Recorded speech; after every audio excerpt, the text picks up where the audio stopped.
¿Alguna vez has sentido que su mundo se pone patas arriba? De cabeza. Como que todo lo que creían, todo lo que conocían, de repente ya no tiene sentido. Es una experiencia que puede ser bastante desorientadora, ¿no? Totalmente. Y eso es precisamente lo que le pasó a Saulo, quien pasó de perseguir a los cristianos a convertirse en una de sus figuras más influyentes. En esta inmersión profunda vamos a descubrir su historia, la historia de Saulo, quien luego sería conocido como Pablo. Y lo que significa para cualquiera que busca un cambio profundo de sus propias vidas, ¿verdad? Exactamente. Porque esta no es solo una historia antigua, sino un relato que nos habla del poder de la transformación personal, de cómo nuestras creencias pueden cambiar, de cómo podemos dejar atrás el pasado y convertirnos en algo nuevo. Lo fascinante de la historia de Saulo es que no comienza con su conversión. Para entender la magnitud de su transformación, primero hay que entender quién era antes. ¿Quién era ese Saulo? ¿De dónde venía? Bueno, Saulo era un fariseo. ¿Y eso qué significa? Para quienes no estamos familiarizados con el término. Claro, los fariseos eran un grupo judío muy estricto, muy apegados a la ley, a la tradición. Seguían la ley al pie de la letra y Saulo no era solo un seguidor, era un ferviente defensor de su fe. O sea, que no era alguien que se quedaba callado, ¿no? Para nada. Era un líder, alguien que veía a los primeros cristianos como una amenaza real. Y no solo los veía como una amenaza, sino que actuaba en consecuencia. De hecho, sabemos que Saulo era conocido por perseguir activamente a los cristianos. Exacto. Incluso estuvo presente en la ejecución de Esteban, el primer mártir cristiano. Imagínense, ser testigo de algo así. Sus acciones eran, sin duda, extremas. Sin duda. ¿Qué crees que lo impulsaba a oponerse con tanta vehemencia a esta nueva fe? Es una pregunta intrigante. Algunos estudiosos creen que el celo de Saulo, esa pasión tan intensa, podría ser una forma de sobrecompensación. Sobrecompensación. Sí, como si estuviera intentando silenciar dudas internas que ya estaban empezando a surgir. Interesante. Como si en el fondo ya sintiera una tensión entre lo que le habían enseñado y lo que observaba en la vida de los primeros cristianos. Exactamente. Quizás ya había una semilla de duda plantada en su corazón. Es como si la mente de Saulo ya estuviera en un terreno fértil para un cambio, ¿no? Podríamos decirte así. Incluso antes de su famoso encuentro con Jesús en el camino a Damasco. Ahí es donde la historia da un giro radical. Y vaya giro. Hablando de ese encuentro, a menuda escena, imagínense, una luz cegadora, Saulo cayendo de su caballo. Debió ser una experiencia sensorial completamente abrumadora. Totalmente. Y no olvidemos la pregunta que Jesús le hace. Saulo, Saulo, ¿por qué me persigues? Una pregunta que lo cambia todo. Sin duda, porque Jesús se identifica con los cristianos perseguidos. Les dice, herir a estos creyentes es como herirme a mí mismo. Es un cambio de perspectiva radical. Completamente. Y marca un antes y un después en la vida de Saulo. Y la consecuencia inmediata es que queda ciego. Exacto, queda ciego. Es casi como una manifestación física de la conmoción que está viviendo a nivel espiritual. Una especie de símbolo, ¿verdad? De que su visión anterior, su forma de ver el mundo, ha sido completamente desafiada. Y es en este punto donde entra en escena Ananías. Un discípulo que recibe una misión tanto peculiar. Peculiar. Sí, porque Dios le pide que vaya a sanar a Saulo. Imagínense. Se le pide que ayude al hombre que ha estado aterrorizando a su comunidad. Eso sí que es fe en acción. Increíble. Tener esa confianza, esa certeza de que incluso el perseguidor más feroz puede cambiar. Es un mensaje poderoso, sin duda. Y la historia de Saulo, o mejor dicho, de Pablo, nos muestra cómo ese cambio es posible. Porque después de su encuentro con Jesús, después de ser sanado por Ananías, Saulo se convierte en Pablo. Un nuevo nombre para un nuevo comienzo. Y con este nuevo comienzo, su misión también cambia radicalmente. Ya no persigue a los cristianos, sino que se convierte en uno de sus mayores defensores. Se dedica a llevar el evangelio a los gentiles, es decir, a los no judíos. Lo que era algo revolucionario en su época. Desafiaba las normas, las tradiciones, las creencias establecidas. Pablo estaba expandiendo los límites de la fe, llevando el mensaje de Jesús a un público mucho más amplio. Y lo hacía con una pasión y una convicción inquebrantables.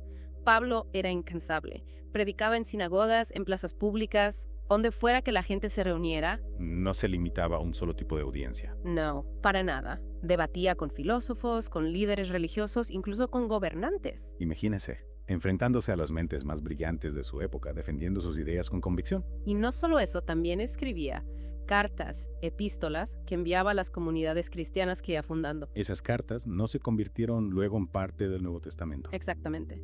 Lo que en su momento eran mensajes dirigidos a grupos específicos, con el tiempo se convirtieron en textos sagrados para millones de personas. Es increíble pensar en el impacto que tuvo. Sus palabras resonando a través de los siglos, guiando e inspirando a generaciones tras generaciones. Y lo que es aún más impresionante es que esas cartas no son tratados teológicos abstractos.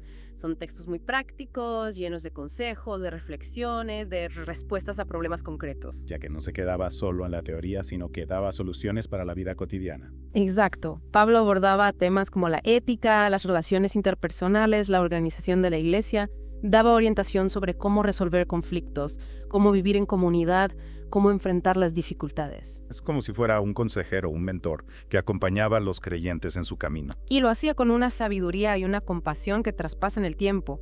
Sus palabras siguen siendo relevantes hoy en día porque nos hablan de temas universales, como el amor, la justicia, la esperanza. Es increíble cómo sus palabras siguen resonando con nosotros después de tantos siglos. Es un testimonio de su profunda comprensión de la naturaleza humana. Y de su capacidad para conectar con las personas a un nivel muy profundo. Y no olvidemos que Pablo, a pesar de su profunda convicción religiosa, también era un hombre de mente abierta. ¿En qué sentido? Bueno, estaba dispuesto a dialogar con otras culturas, a adaptar su mensaje a diferentes contextos.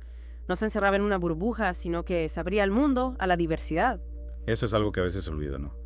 Que la fe y la razón no tienen por qué estar en conflicto. Exactamente. Pablo era un hombre de fe, pero también era un pensador, un intelectual que buscaba comprender el mundo que le rodeaba. Y no se limitaba a sus conocimientos previos. No, para nada. Pablo siempre estaba buscando aprender cosas nuevas, nuevas ideas, nuevas perspectivas, y esa sed de conocimiento lo impulsó a lo largo de su vida. Y esa curiosidad, esa apertura al mundo, ¿no fue también lo que lo llevó a emprender esos viajes tan increíbles? Por supuesto. Pablo recorrió miles de kilómetros, cruzó mares, se adentró en tierras desconocidas. Imagínense, en aquella época los viajes eran mucho más difíciles y peligrosos. Sin duda. Pero Pablo no se dejaba intimidar por las dificultades. Tenía un objetivo claro. Llevar el evangelio a todos los rincones del mundo, y nada lo detenía. Ni las tormentas, ni los peligros, ni la oposición que encontraba en algunos lugares. Pablo era un hombre de una determinación increíble. Y no lo hacía solo, No, Pablo entendía la importancia de la comunidad. de trabajar en equipo. Exactamente. Construyó relaciones sólidas con otros creyentes, formó equipos de misioneros,